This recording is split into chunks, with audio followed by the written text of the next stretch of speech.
بسم اللہ الرحمن الرحیم۔ السلام علیکم ورحمۃ اللہ وبرکاتہ۔ ناظرین محترم، جنگوں کے اندر فرشتوں کا آنا اور مسلمانوں کی مدد کرنا یہ ایک ایسی ناقابل تردید حقیقت ہے کہ جس سے انکار نہیں کیا جا سکتا، کیونکہ ماضی کے اندر اور خود حضور اکرم صلی اللہ تعالیٰ علیہ وآلہ وسلم کے زمانے اقدس کے اندر اور صحابہ کرام رضی اللہ عنہم کے ادوار اقدس کے اندر بھی ایسے بہت سارے واقعے پیش آئے ہیں کہ جن کے اندر نہ صرف اللہ تبارک و تعالیٰ کے مقرب فرشتوں نے مسلمانوں کی مدد کی، بلکہ جنگ کے میدانوں کے اندر ان کی آوازوں کو بھی سنا گیا۔ چنانچہ انہی میں سے ایک واقعہ تو حضور اکرم صلی اللہ تعالیٰ علیہ وآلہ وسلم کے زمانے اقدس کے اندر ہی پیش آیا۔ چنانچہ جب بدر کا موقع درپیش ہوا تو حضور اکرم صلی اللہ تعالیٰ علیہ وآلہ وسلم نے اللہ تبارک و تعالیٰ کی بارگاہ کے اندر دعا کی کہ یا رب العالمین، یہ چند مٹھی بھر مسلمان ہیں جو کہ زمین پر تجھے پکارتے ہیں، اگر ان کو بھی دنیا کے اندر ختم کر دیا گیا اور تو نے ان کی مدد نہ کی تو پھر اس زمین پر کوئی بھی تیرا نام لینے والا اور تجھے پکارنے والا اور عبادت کرنے والا باقی نہ رہے گا۔ جس پر اللہ تبارک و تعالیٰ نے حضرت اکرم صلی اللہ علیہ وآلہ وسلم کی دعا کو قبول فرمایا، اور اللہ تبارک و تعالیٰ نے وعدہ فرمایا کہ میں آپ کے فرشتوں کے ذریعے سے مدد کروں گا۔ چنانچہ صحابہ کرام علیہم الرضوان بیان کرتے ہیں کہ جب ہم میدان بدر کے اندر دشمنوں سے لڑنے کے لیے آگے بڑھے تو ہم دیکھتے تھے کہ ابھی ہم تلوار کو اٹھاتے ہی تھے اور وہ دشمن پہلے ہی گر کر مر جاتا تھا۔ چنانچہ صحابہ کرام رضی اللہ عنہم میں سے ایک صحابی رضی اللہ تعالیٰ عنہ نے حضور اقدس صلی اللہ تعالیٰ علیہ وآلہ وسلم کی بارگاہ کے اندر آ کر یہ واقعہ پیش کیا: یا رسول اللہ صلی اللہ تعالیٰ علیہ وآلہ وسلم، میں ایک کافر کو قتل کرنے کے درپے ہوا۔ چنانچہ میں اس کی طرف آگے بڑھا اور میں نے اپنی تلوار کو اٹھایا۔ جیسے ہی میں نے اپنی تلوار کو بلند کیا تو میں نے ایک غیبی آواز کو سنا کہ کوئی شخص کہہ رہا ہے، اے حیزون، آگے بڑھ جاؤ۔ چنانچہ جب میں نے اس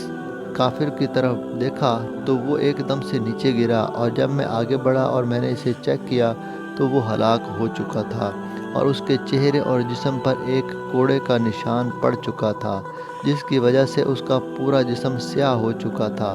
یا رسول اللہ صلی اللہ تعالیٰ علیہ وآلہ وسلم، یہ آواز کیسی تھی اور اسے کس نے قتل کیا؟ تو حضور اقدس صلی اللہ تعالیٰ علیہ وآلہ وسلم نے ارشاد فرمایا کہ یہ آواز حضرت جبرائیل علیہ السلام کی تھی، اور حیزون حضرت جبرائیل علیہ السلام کا گھوڑا ہے، جو کہ اللہ تبارک و تعالیٰ نے حضرت جبرائیل علیہ السلام کو بطور خاص پیش کیا ہے، اور اس کافر کو بھی حضرت جبرائیل علیہ السلام نے ہی اپنا کوڑا مار کر ہلاک کیا ہے۔ ناظرین محترم، یہ بات بھی یاد رکھیے کہ حیزون ایک ایسا گھوڑا ہے کہ جس کی دو پر ہیں، جس سے وہ پلک جھپکنے میں ساتوں آسمانوں سے زمین پر یا کائنات کے ایک کونے سے دوسرے کونے تک پہنچنے کی بہت زیادہ صلاحیت رکھتا ہے۔ چنانچہ حضرت جبرائیل علیہ السلام کے بھی اپنے پر ہیں، لیکن حضرت جبرائیل علیہ السلام اکثر اپنے گھوڑے پر سوار ہو کر زمین پر اترتے رہتے ہیں۔ حضرت آدم علیہ السلام سے لے کر رسول اکرم صلی اللہ تعالیٰ علیہ وآلہ وسلم تک تمام انبیاء کرام کو اللہ عز و جل کی طرف سے وحی پہنچانے کا ذمہ حضرت جبرائیل علیہ السلام نے ہی نبھایا ہے، اور بیشتر مواقع پر حضرت جبرائیل علیہ السلام اپنے اسی گھوڑے حیزون پر سوار ہو کر تشریف لاتے رہے ہیں۔ ناظرین محترم، اس کے بعد دوسرا فرشتوں کی مدد کرنے کا واقعہ حضرت خالد بن ولید رضی اللہ تعالیٰ عنہ نے جب جنگ یرموک کی تو اس وقت پیش آیا۔ چنانچہ روایات کے اندر آتا ہے کہ جبیلہ احمد غسانی نے 60,000 فوج کا لشکر لے کر مسلمانوں سے جنگ لڑنے کے لیے آیا تو حضرت خالد بن ولید رضی اللہ تعالیٰ عنہ نے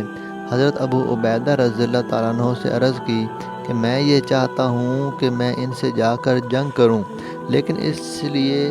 زیادہ لشکر لے جانے کی حاجت نہیں، بلکہ میں یہ چاہتا ہوں کہ 30 مسلمانوں کو لے کر جاؤں اور 60,000 فوج کے لشکر کا مقابلہ کروں۔ جس پر صحابہ کرام علیہم الرضوان بہت زیادہ حیرت زدہ ہوئے، لیکن حضرت خالد بن ولید رضی اللہ تعالیٰ عنہ نے فرمایا کہ میں تم سے مذاق نہیں کر رہا، بلکہ میں در حقیقت ایسا ہی کرنا چاہتا ہوں۔ تو حضرت ابو عبیدہ بن جراح رضی اللہ تعالیٰ عنہ نے فرمایا کہ 30 سواروں کے ذریعے سے بھی اگرچہ تم فتح یاب ہو سکتے ہو، لیکن میں یہ چاہتا ہوں کہ تم 60 مسلمانوں کو لے کر جاؤ تاکہ 1000 کافر کے مقابلے میں ایک مسلمان ان سے جنگ کرے۔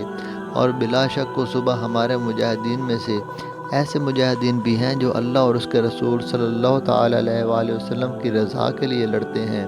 اگر ایک بھی مجاہد کو 60,000 کی فوج کے مقابلے میں بھیج دیا جائے تو وہ خوشی سے جائے گا اور ان سے جا کر ضرور لڑے گا۔ چنانچہ حضرت خالد بن ولید رضی اللہ تعالیٰ عنہ نے حضرت ابو عبیدہ رضی اللہ تعالیٰ عنہ کی اس تجویز کو قبول فرمایا اور 60 مجاہدین کو لے کر 60,000 کے لشکر سے نبرد آزما ہوئے۔ چنانچہ مجاہدین ان سے صبح سے شام تک لڑتے رہے اور لڑنے کے دوران جمیلہ احمد غسانی نہایت حیرت کے ساتھ دیکھتا تھا کہ یہ میری فوج کو ایسے کاٹ رہے ہیں جیسا کہ گاجر مولی کو کاٹا جاتا ہے، اور وہ بدحواس ہو چکا تھا اور بدحواسی کے اندر اپنے سپاہیوں کو پکارتا تھا کہ اور زیادہ زور اور طاقت سے لڑو، لیکن وہ سب مجاہدین اسلام کے سامنے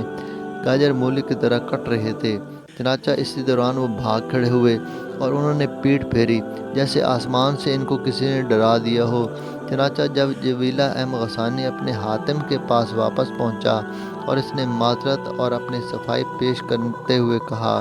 اے سردار، ہم نے جنگ میں کسی قسم کی کوئی کوتاہی نہیں کی، تمام دن میرے سپاہی جان ہتھیلی پر رکھ کر لڑتے رہے اور قریب تھا کہ ہم تمام مسلمانوں کو لقمہ اجل بنا دیتے، لیکن شام کے وقت میرے لشکر کے تمام سپاہیوں نے آسمان سے ایک بھیانک آواز میں کسی کو پکارتے ہوئے سنا کہ زندگی چاہتے ہو تو بھاگو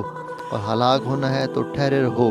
اس آواز میں ایسا ڈراؤنا شور اور خوف تھا کہ تمام سپاہی بھاگ کھڑے ہوئے۔ مجھے ایسا لگتا ہے کہ مسلمانوں کا معبود ان کی مدد اور نصرت فرماتا ہے۔